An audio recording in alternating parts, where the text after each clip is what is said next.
can reduce even further. I think I'm not saying just because of what is happening here.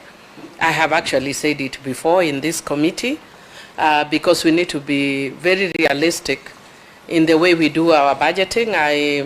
I saw a comment by one of the Gen Zs that was actually equating our national budget to our own family budgets. And if you have only 10,000 Kenya shillings and you need to do food, buy food and buy shoes, you can't do shoes and then leave food.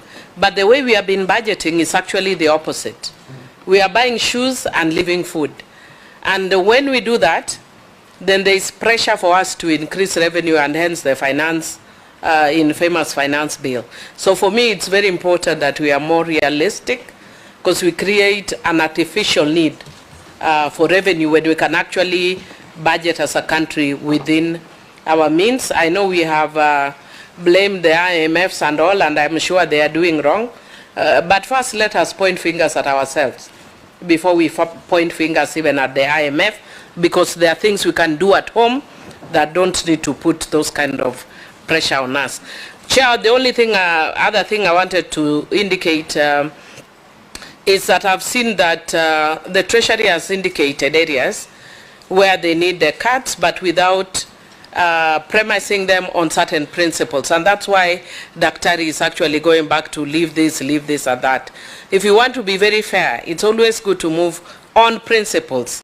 And for me, one, which I've again said several in this committee, is there equity?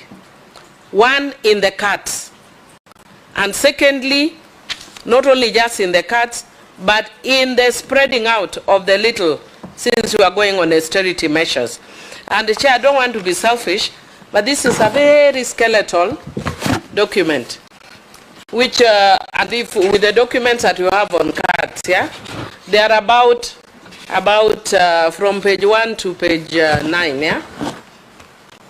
If you are looking at the estimates, the printed estimates, they are like this voluminous, they are that big. What is the possibility that 2 projects in my constituency, for instance, would be here? That shows lack of equity. I don't mind programs in my constituency being removed for us to deal with issues of austerity now and to deal with the crisis in the country, but there must be equity, both in cuts and also in spreading out what is remaining. Secondly, we must look at or preserve the pro-people project, the one that reaches people directly, especially Gen Zs, in terms of job creation, but also in terms of training. So if you are removing the ones that are reaching them, but we are retaining some which may not have that sort of value, it doesn't help. Then third, projects that can stimulate the economy.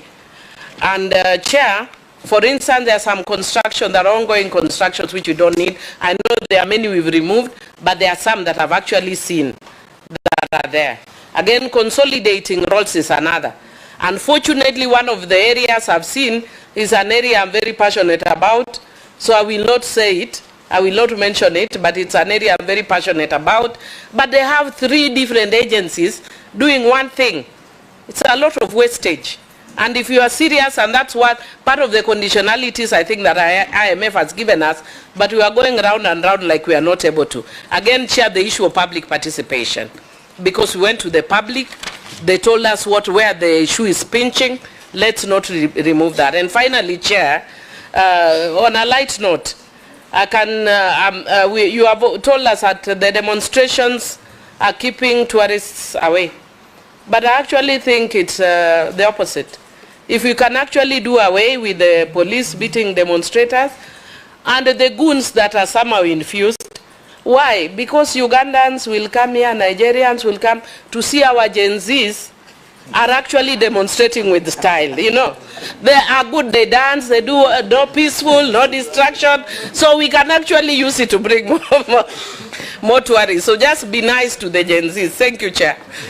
Honorable Chris Aseka, member for Quisero. Thank you, Chair. Thank you.